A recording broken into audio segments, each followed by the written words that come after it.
নমস্কাৰ, মই মিতালী বৰুৱা, নিউমাৰলজিষ্ট আৰু টেৰট কাৰ্ড ৰিডাৰ। আজি মই লৈ আহিছোঁ আন এটি ৰিমেডি। এই ৰিমেডিটো হৈছে তেওঁলোকৰ বাবে যিসকলে মোক মেছেজ কৰি থাকে যে বাইদেউ বহুতত পইচা ফচি আছে, উলিয়াব পৰা নাই।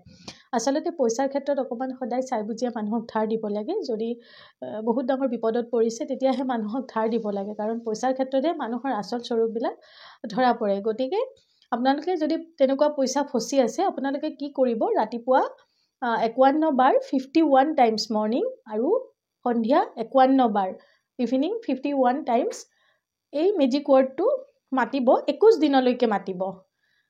ফজায়দ লেগবেদ জি, ফজায়দ লেগবেদ জি। স্পেলিংটো হৈছে VASAYAD, ফজায়দ LEGBET, লেগবেদ ZEG, ফজায়দ লেগবেদ জি। এনেকৈ উচ্চাৰণ কৰিব, উচ্চাৰণটো ভালদৰে কৰিব। ফজায়দ লেগবেদ জি, ফজায়দ লেগবেদ জি, এনেকৈ উচ্চাৰণ কৰিব ৰাতিপুৱা 51 বাৰ আৰু গধূলি সময়ত 51 বাৰ। দেখিব সেই মানুহজনে কিছুদিন পিছত সঁচাকৈ আপোনালোকক নিয়া পইচাটো ঘূৰাই দিব আহিব। বিশ্বাসেৰে কৰিব, ফল পাব। ধন্যবাদ। ৰাধে ৰাধে।